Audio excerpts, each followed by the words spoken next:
Ma'am कल आपने एक फेसबुक पोस्ट किया था। करीब 12 मिनट का वो पोस्ट था। और आप अपने पति के यहाँ गई थी। वहाँ क्या क्या हुआ था? जी देखिए, मैंने 2 दिन पहले पोस्ट किया था कि मैं आपसे मिलने आ रही हूँ। मैंने रिक्वेस्ट किया था, उससे पहले भी एक पोस्ट मैंने किया था और पवन जी को मैं कॉल कर रही थी, मैसेज कर रही थी, पर वो कॉल उठा नहीं रहे थे और मैसेज का रिप्लाई नहीं दे रहे थे मेरे। और उनकी अम्मा को भी मैंने कॉल किया, अम्मा के फ़ोन में मेरा नंबर ब्लैक लिस्ट में है, तो उनके पे कॉल नहीं लगा। फिर उनके भाई ऋतिक जी को भी मैंने कॉल किया, उन्होंने भी कॉल नहीं उठाया।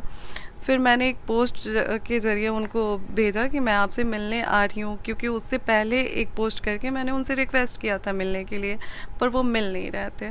तो फिर मैंने पोस्ट डाल के बोला कि मैं उनसे मिलने आ रही हूँ और मैं दूसरे दिन मिलने के लिए निकली भी। हम लोग सुबह लगभग 9 बजे पहुँचे थे उनकी सोसाइटी में। जब हम लोग वहाँ पे पहुँचे तो गार्ड से हम जब उनके फ्लैट में जाने के लिए हम लोग गए तो गार्ड हमें जाने नहीं दे रहा था। बोल रहा था कि ऊपर से मना किया गया है, आप लोगों को ऐसे नहीं भेजा जा सकता है। तो उसके अभी इतना बातचीत हो ही रहा था, मैं बता ही रही थी कि मैं उनकी वाइफ हूँ, मुझे उनसे बात करना है और उनको पता है कि मैं आ रही हूँ। तो बोले मैडम ऊपर से मना किया गया, हम ऐसे नहीं जाने दे सकते हैं आपको। फिर वहाँ पे पुलिस 2 गाड़ी से पुलिस आती है 15-20। अगर आप लोगों को चाहिए तो पवन जी की सोसाइटी में जो कैमरा लगा होगा उनके बिल्डिंग के पुलिस नीचे को किसने बुलाया था मैम? जी उनके द्वारा बताया गया कि पवन जी ने बुलाया था पुलिस को। उसके बाद क्या उसके हुआ? बाद वो लोग बोले कि तुम बता के आई हो, तुम पूछ के आई हो। मैंने बोला मेरे पति हैं और मैं किससे बता के आऊँगी, अगर मुझे उनसे मिलना होगा तो मैं आऊँगी ना, मेरा हक है उनसे बात करना, मिलना। और फिर भी मैंने एक पोस्ट डाला था, मैंने उनको भी बोला। फिर वो लोग तमाम तरह का क्वेश्चन कर रहे थे, मुझे परेशान किया जा रहा था उनके द्वारा। उसके बाद फिर उनके भाई को मैंने कॉल किया, ऋतिक जी को, उनको पता चल गया था कि मैं वहाँ पे आई हूँ। तो उस दिन उन्होंने एक कॉल पे मेरा कॉल उठाया और फिर कॉल उठा के उन्होंने बोला कि मैं 10 मिनट में आता हूँ, तो आके आपको ले चलता हूँ।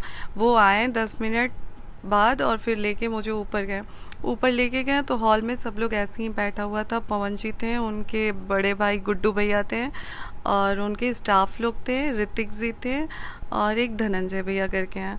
तो ये सारे लोग थे, वहाँ पे हम लोग गए बैठे। अभी पवन जी से मैं बात करने का सोच ही रही थी, तब तक उधर से गुड्डू भैया बोलते हैं, जो उनके बड़े भैया हैं, वो बोलते हैं कि ज्योति बात करना है करा, लेकिन ये यहाँ मतलब इज़ा तो रुकबू ना। हम बोले क्यों भैया, मेरे पति का घर है, अगर हम आए हैं तो क्यों नहीं रुक सकते हैं।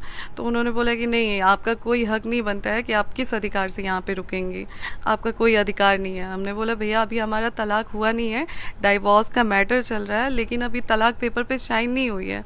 और जब तक तलाक नहीं हो जाता है तब तक पवन जी पे मेरा पूरा अधिकार है और मैं जब चाहूँ इनसे मिलने आ सकती हूँ या फिर मुझे बात करना हो तो मैं कर सकती हूँ। उन्होंने फिर बोला कि नहीं, कोई अधिकार नहीं है। मैंने बोला ठीक है, अगर आपको ऐसा लगता है तो मेरा हाथ पकड़ के निकाल लीजिए, और अगर ऐसा भी नहीं है तो फिर आप बुलाइए, वकील को बुलाइए, मैं भी अपने वकील को बुलाती हूँ। अगर वकील मुझे बोल देगा तो मैं अभी तुरंत उठ के यहाँ से चली जाऊँगी। फिर वो मतलब गुस्सा के वहाँ से निकल गए। फिर वहाँ पे हम लोग बैठे हुए थे, पवन जी नाश्ता वास्ता किए, उसके बाद निकले। उसके बाद पवन जी निकलते वक्त बोले कि 1 घंटे बाद मैं आता हूँ तो आपसे बात करता हूँ। सच्चाई है कि पवन जी से मेरी कोई बातचीत नहीं हुई है, कोई बातचीत नहीं। आप चाहें तो मैं बार बार कह रही हूँ कि आप कैमरे पे देख सकते हैं कि हमारे जाने के तुरंत बाद, मतलब मुश्किल से 15-20 मिनट बाद पवन जी वहाँ से निकल गए थे। उस 15-20 मिनट में पवन जी से हमारी कोई बातचीत नहीं हुई थी। पवन जी ये बोल के निकले कि 1 घंटे में आता हूँ तो बात करता हूँ।